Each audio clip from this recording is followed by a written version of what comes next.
नमस्कार विद्यार्थियों, मैं प्रीति जैन, प्रवक्ता Adinath College of Education Maharra Lalitpur से बीएड सेकेंड ईयर की कक्षा में निर्देशन एवं काउंसलिंग विषय के अंतर्गत आज हम पढ़ेंगे प्रतिभाशाली बालक और सृजनात्मक बालक अर्थात गिफ्टेड एंड क्रिएटिव चाइल्ड। तो प्रतिभाशाली बालक किसे कहते हैं, क्यों ये शब्द हमारे सामने आया? विशिष्टता रखने वाले बालकों में से एक विशेषता यह भी होती है कि वह प्रतिभाशाली अर्थात ऐसे बालक अपनी आयु के बालकों से विभिन्न प्रकार से बुद्धिमान व श्रेष्ठ होते हैं।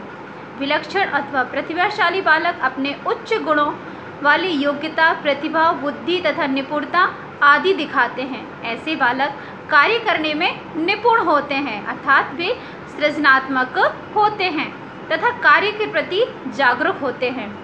ऐसे बालकों को उच्च स्तरीय अभिप्रेरणा अर्थात मोटिवेशन अपने आप ही मिलता है।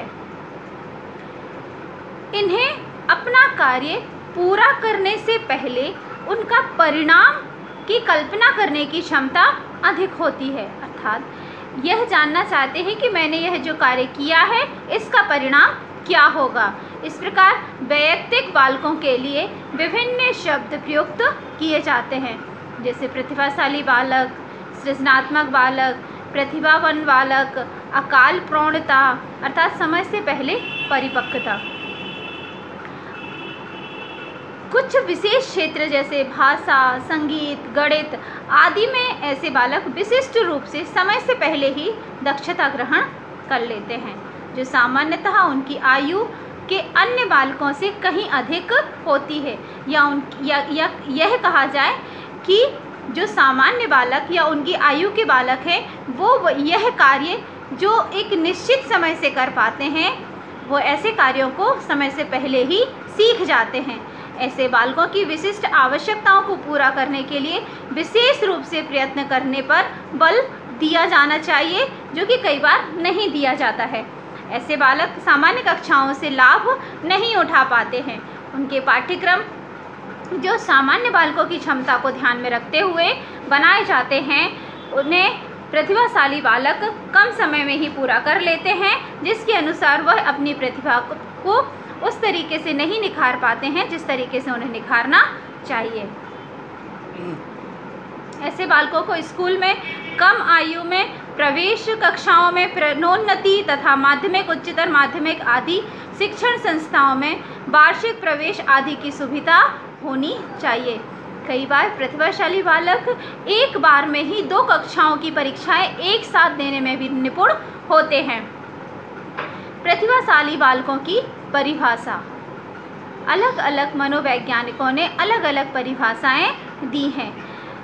माना जाता है कि जो 120 से उच्च बुद्धि लब्धता रखते हैं ऐसे बालकों को प्रतिभाशाली बालक कहा जाता है। ये उन्हें पूर्ण रूप से किसी भी कार्य को पूर्ण रूप से शीघ्र कर लेते हैं। ये बालक साधारण बालकों के साथ शिक्षा प्राप्त करने में असमर्थ होते हैं, क्योंकि कक्षा में शिक्षा सामान्य बालकों को देखकर ही दी जाती है, ना कि प्रतिभाशाली और ना ही मंदबुद्धि बालक। टर्मन ने के अनुसार जो परिभाषित किया गया है उसमें प्रतिभाशाली बालक शारीरिक गठन, सामाजिक समायोजन, व्यक्तित्व के लक्षणों, विद्यालय उपलब्धि, खेल की सूचनाओं और रुचि की बहुरूपता में सामान्य बालकों से बहुत अधिक श्रेष्ठ होते हैं अर्थात वे बालक जो सामान्य से बहुत अधिक श्रेष्ठ होते हैं, कुछ अलग ही विलक्षण वाले होते हैं। क्रो एंड क्रो के अनुसार वे बालक जिनकी बुद्धि लब्धि 130 से अधिक हो और जो साधारण बुद्धि वाले असाधारण वाली बुद्धि वाले होते हैं अर्थात साधारण बुद्धि वाले नहीं होते हैं। वे बालक जो कला, गणित, संगीत, अभिनय आदि में एक से अधिक विशेषता रखते हों अर्थात एक साथ अपनी आयु से जो बालक अपनी आयु के अनुसार कार्य करते हैं, लेकिन प्रतिभाशाली बालक अपनी आयु से अधिक कुछ अलग करने की क्षमता रखते हैं। ऐसे बालकों को प्रतिभाशाली बालक या सृजनात्मक बालक कहा जाता है। इस प्रकार हमने प्रतिभाशाली बालकों की परिभाषाएं पढ़ी हैं। 8 वर्ष की आयु में अधिकांशतः हम इन बालकों को पहचान लेते हैं, क्योंकि इससे पहले इनको पहचानना थोड़ा सा मुश्किल होता है, इनकी बुद्धि लब्धि का परीक्षण करना मुश्किल होता है। लेकिन 8 वर्ष तक आते आते इनकी जो लक्षण हैं वह स्पष्ट रूप से दिखाई देने लगते हैं। उनकी परिपक्वता, उनकी मानसिक बुद्धि लब्धता आदि सभी चीज़ों को देखकर हम यह पहचान लगा लेते हैं कि हाँ, इनके लक्षण सामान्य बालकों से कुछ अलग हैं, अर्थात इनका परीक्षण किया जाना चाहिए।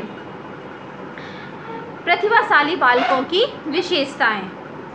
तो प्रतिभाशाली बालकों की विशेषताएं सामान्य अगर हम देखा जाए कि हम समाज में, हम अपनी कक्षा में कुछ ऐसे बालक देखते हैं कि जो अलग अलग तरीके के होते हैं। कोई बहुत कम समय में बहुत अधिक सीख लेता है, कुछ नया क्रिएटिव करता है, कुछ अपने अनुसार उस चीज़ को परिभाषित करता है, अर्थात इसमें कुछ अलग और अलग से करने की क्षमता है, अर्थात इसका परीक्षण किया जाना चाहिए, इसकी बुद्धि लब्धता का परीक्षण किया जाना चाहिए।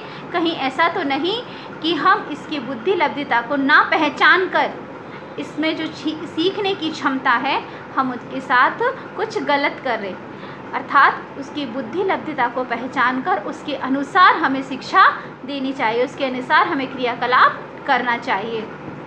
तो सबसे पहली विशेषता होती है इनकी शारीरिक विशेषताएं। प्रतिभाशाली बालक शारीरिक विशेषताओं में सामान्य बालकों से भिन्न होते हैं। यहाँ विभिन्न कद, भार और सामान्य शारीरिक विकास रूप में होती हैं। विशिष्ट बुद्धि वाले बालक बच्चों में शारीरिक दोष भी बहुत कम होते हैं। इन बच्चों में जो शारीरिक दोष हैं वह बहुत कम पाए जाते हैं।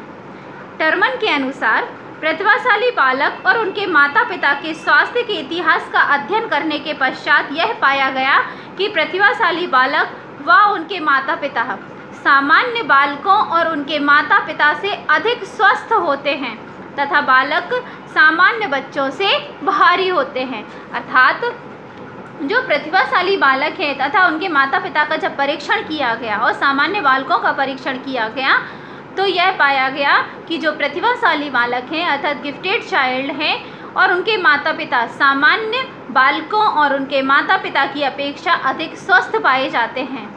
जैसा कि एक कहावत है, स्वस्थ मन में ही या स्वस्थ शरीर में ही स्वस्थ मन का वास होता है, अर्थात हमारा शरीर जितना स्वस्थ होगा हमारा मन भी उतनी ही तीव्र गति से चलेगा। यही प्रतिभाशाली बालकों की पहचान है। प्रतिभाशाली बालक के सामान्य बालकों की अपेक्षा 2 या माह पूर्ण दांत निकल आते हैं। मतलब जो सामान्य बालकों की एक श्रेणी होती है उनकी अपेक्षा ही पहले ही इनके दांत निकल आते। सामान्यतः पाया जाता है कि 8 या 9 महीने में दांत निकलते हैं, लेकिन जो प्रतिभाशाली बालकों की अगर बहुत ही छोटी आयु में इनकी पहचान की जाए तो 6 से 7 वर्ष की उम्र में इनके दांत निकल आते हैं। इस प्रकार वे सामान्य बालकों से 2 माह पहले चलना फिरना और बोलना शुरू कर देते हैं। अर्थात कुछ लक्षण हमें बचपन से ही दिखाई देने लगते हैं कि यह बालक कुछ अलग करने की श्रेष्ठता रखता है। इनकी ज्ञान इंद्रियां प्रखर होती हैं, अर्थात कुछ अलग से करने की इनके अंदर इच्छा होती है। इनकी जो ज्ञान इंद्रियां हैं वह प्रखर होती हैं। प्रतिभाशाली बालकों में किशोर अवस्था में लक्षण शीघ्र दिखाई देते हैं, अर्थात जो 13 की एज में बालकों के अंदर कुछ ना कुछ किशोर अवस्था के लक्षण दिखाई देते हैं, वह लक्षण प्रतिभाशाली बालकों में पहले ही दिखाई देने लगते हैं। धन्यवाद।